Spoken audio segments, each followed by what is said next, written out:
I woke up to the familiar hum of my truck's engine block heater at 5 a.m., cutting through the dead silence of a Fargo, North Dakota winter.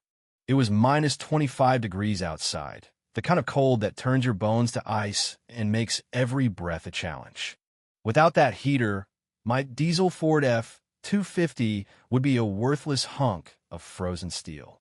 But as I sipped my coffee and glanced out the window, something caught my eye. A bright orange sticker slapped across my windshield. What on earth could this be about? Little did I know, it was the start of a nightmare that would expose corruption in our quiet neighborhood and change everything. My name is John Harlan, and I'd lived in Evergreen Meadows for 3 years. It's a typical suburban development on the north side of Fargo. Neat rows of houses, families commuting to jobs in construction or tech, and winters that test your grit. I grabbed my coat and boots, braving the biting wind to peel off the sticker. Violation notice. Unauthorized electrical usage. Your engine block heater is an unapproved external device. Disconnect immediately. Fine, $500. I stared at it, my fingers numbing despite the gloves. This wasn't some fancy gadget. It was survival gear. In North Dakota, diesel fuel gels up without it, and you're stranded until thaw. I called the HOA office right away, but they didn't open until 9. I had to get to my construction site by 7, so I left the heater plugged in, assuming it was a mix-up. Big mistake.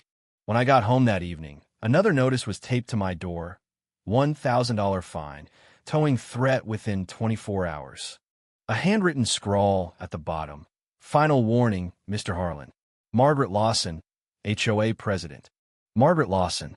The name made my blood boil. She'd moved in 6 months ago and seized the presidency unopposed. Nobody else wanted the hassle. Since then, she turned into a rule-enforcing machine, finding folks for garbage cans out 5 minutes early or doors painted a shade too dark. She was in her early 50s, always impeccably dressed, with a sharp tongue that could slice through steel. I dialed her the next morning, and she answered with that nasal edge. You bet it is. Margaret, you can't ban block heaters here. It's 20 below. My truck won't start without it. She quoted Section 14, Paragraph 8. No external electrical devices without board approval. I argued it was for essentials, not holiday lights, but she wouldn't budge. Rules are rules. If I let you slide, chaos ensues. I pointed out board members used remote starters. Same idea. She paused, then twisted it. Those are internal. Yours drains community power. The outlet was built for heaters when the place was constructed. She hung up, giving me until morning. Fuming, I dug into North Dakota HOA laws and talked to neighbors. Turns out, 7 other diesel owners got hit, but most complied or parked elsewhere. I was the holdout. That night, I hit the monthly board meeting at the community center. About 20 showed, more than usual, buzzing about the heater crackdown. Margaret banged her gavel, all business in her pricey suit. I stood up. This rule makes no sense in winter. It's dangerous. She snapped for order, but David Ramirez backed me. John's right. My diesel needs it too. Sarah Thompson suggested a temporary exception. Margaret shut it down. Precedents lead to anarchy. The vote? 3-2 against, with her cronies William Hayes and Linda Brooks in her pocket. I left raging, along with other truck owners. Next morning, I parked at my buddy Mike's place 3 blocks away, outside HOA turf. Inconvenient, but my truck fired up fine.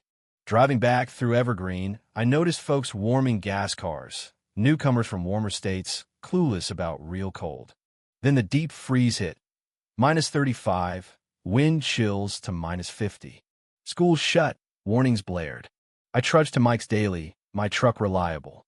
But complaints rolled in, batteries dead, folks late for work. Then came a Thursday that flipped the script. Minus 40 overnight, a record breaker. I drove through the neighborhood. Chaos everywhere.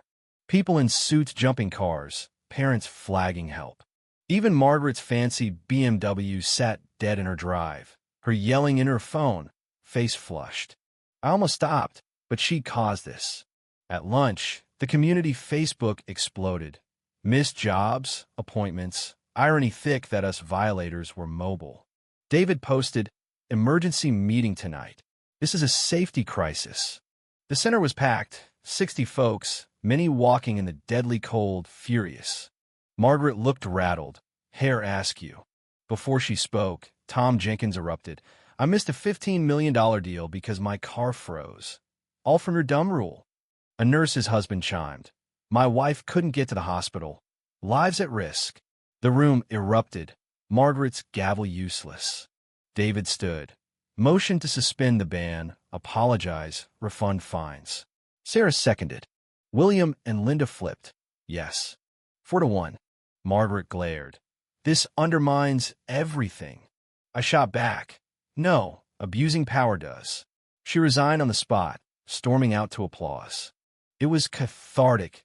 Her pettiness had tormented us. David took over, refunding fines, allowing heaters, reviewing rules. Life normalized as temps rose. We bonded over the ordeal, sharing hot chocolate at gatherings, brainstorming reforms like advisory committees and town halls. David became president by acclamation, Sarah VP. Over weeks, the vibe shifted. No more nonsense enforcement. But 3 weeks later, David called, voice tense. Audit found $47,000 missing during Margaret's term. Checks to a fake, evergreen maintenance services tied to her home. Plus, $12,000 in fines vanished. Police dove in. Detective Emily Carter led. Interviews revealed schemes totaling $73,000. Vacations, clothes, home renos. I testified about her heater crusade, showing her ego over sense. Margaret was arrested. Local news showed her cuffed, hiding her face. Trial in spring, overwhelming evidence. Jury guilty in hours. At sentencing, her lawyer begged leniency. Prosecutor hammered. She stole from neighbors, prioritizing power over decency. Judge Elizabeth Grant sentenced 5 years, parole after 3, full restitution, fiduciary ban. Her face fell as bailiffs led her away.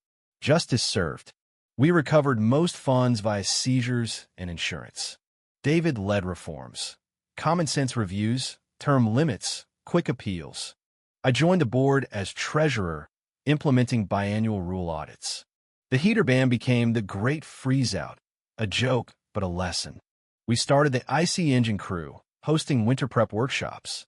A plaque by my spot, in memory of common sense. May it prevail. Years on, new folks hear the tale as legend. I spoke at conferences on HOA overreach, inspiring others to fight back. Margaret served 3+ years, then vanished to Minnesota. We rewrote regs, clear, practical, community-focused. At adoption, David toasted. From crisis to change, thanks to standing firm. The ordeal taught me. Rules must fit reality. Leadership serves, speak up against wrong. A simple heater sparked exposure of theft, better governance, stronger bonds. Winters still bite, but evergreen thrives with sense and solidarity. What do you think about the injustice and abuse of power in stories like this? Share your take in the comments. Have you faced similar tyranny? Let's discuss standing against unfairness in everyday life.